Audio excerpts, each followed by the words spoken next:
C'est ici que Dino Scala a frappé la dernière fois, devant cet arrêt de bus dans le quartier de la Gare. Le 5 février dernier, le violeur du matin, son surnom en Belgique, a agressé sexuellement une mineure de 15 ans qui partait à l'école. Sa dernière agression à l'origine de son arrestation, 30 ans après le début de son parcours de délinquant sexuel. Alors dans cette petite commune frontalière, les habitants balancent aujourd'hui entre incompréhension et soulagement. C'est bien fait pour sa gueule. Bah ouais, c'est pas un être humain, ça, c'est un chien. Il y a tellement longtemps qu'il passe entre les mailles du filet qu'il fallait bien qu'un jour ça lui arrive. Il y a eu beaucoup de victimes et je pense qu'on aurait pu l'arrêter avant. Il était grand temps qu'on le retrouve, quoi, parce que bon, après tout ce qu'il a fait...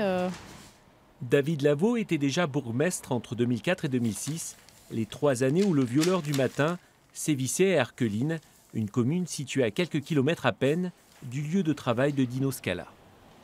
On a quand même connu pendant plusieurs années consécutives des agressions, des viols, et notamment en 2006, où là ça a été 3 viols consécutifs là, qui ont marqué à l'époque la population. Ça a créé un climat de peur évidemment, et puis à l'époque on avait dû mettre des patrouilles de police supplémentaires pour sécuriser un peu les personnes et leur permettre d'aller un peu plus calmement vers leur lieu de travail notamment. La justice belge a identifié 8 anciennes affaires de délits ou crimes sexuels dans lesquels le nordiste pourrait être mis en cause.